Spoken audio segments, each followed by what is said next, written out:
After working with hundreds of developers over the last decade, I thought I'd share the process in how I would go about finding funding for my first development project. Whether you're building a small project, starting something bigger, ground up, conversion, finding the right finance and getting that in place is key. Before you start anything, you actually need to understand what finance do you actually need. How much cash have you got at hand? This is your deposit for the purchase price, the permits, the fees. Make sure you build in contingency costs. Think of the sort of finance that you actually want. Is it short term, long term? What is the actual plan for the project? The last thing you want is to get halfway through the project and realize you've underestimated your costs and you need more cash. So plan thoroughly. Understanding the funding options available to you are really important. Sometimes it might be worth bringing on a professional to help out, and that's what we do. Otherwise, have a chat with the local broker. Make sure that you get some advice before delving in. They will often have a chat with you to run through all the possible options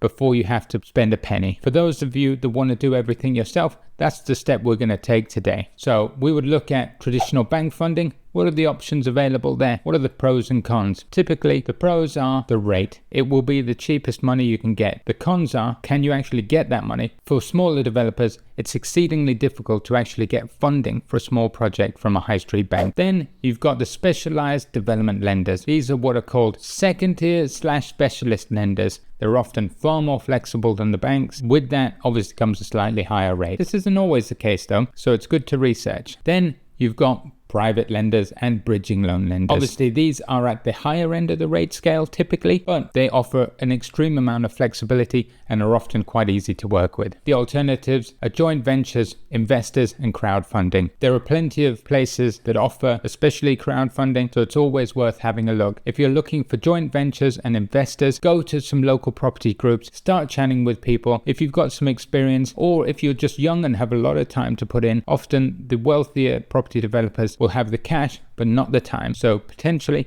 you can link up together and help each other out. Remember, not all loans are created equal. Each type of finance has its own pros and cons, so it's essentially to know what works best for your particular project. Once I have a rough idea of the sort of financing I want and the type of project, I would start to build a solid business plan. This would include the scope of the project, the location, timelines, detailed cost estimates, actually go to contractors and get some breakdowns, get some quotes for the specific build that you're looking to do. Make sure you work on a cash flow forecast as well. As the build develops, when are you likely going to need that cash? What are you actually going to do with the project? This is a key decision that you have to make fairly early. Is the plan to build it and retain it so you can build a portfolio, or do you want to sell that property, flip that on, use the profits to go on to the next project? Also, make sure you're well aware of your R.O.I, your return on investment. What sort of money are you likely to make on this project? Make sure you provide realistic excrements.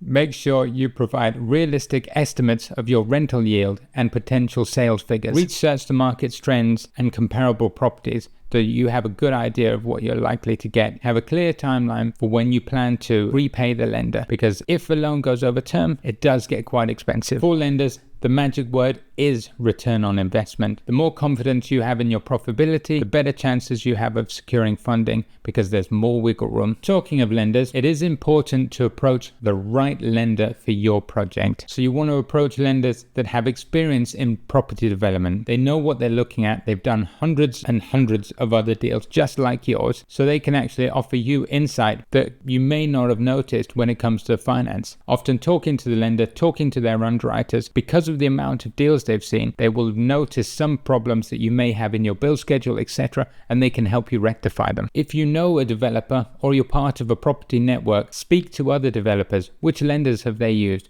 What problems came up? Often, getting a recommendation from someone in your developer's network is invaluable, as they've already dealt with them, so they can give you realistic feedback on what their service was like. Then, I would always recommend talking to a couple of lenders. Compare their rates, their terms, the costs. Always look at all of the costs involved. Some of them, the headline rate isn't too expensive, but when you look at all the extra costs, admin fees, drawdown costs, etc., it can actually spiral to a higher cost than the others. Consider the reputation reputation of the lender. Check out reviews, talk to people, give their customer service a ring, because it isn't just about getting the money. It's getting the lender that understands your vision and has the flexibility that you need. The next step is getting everything you need together. So gathering your documents, your personal finances, your credit report, your income statements, your tax returns, the property details, site plan, permits, development approval, construction plans and contracts, all the legal documents, company registration, etc. Getting as much of this together at the start will help to build a better picture and show that you know what you're doing. It can often feel like you're gathering a novel of paperwork, but this is what lenders need to see in order to be confident in your project. Then,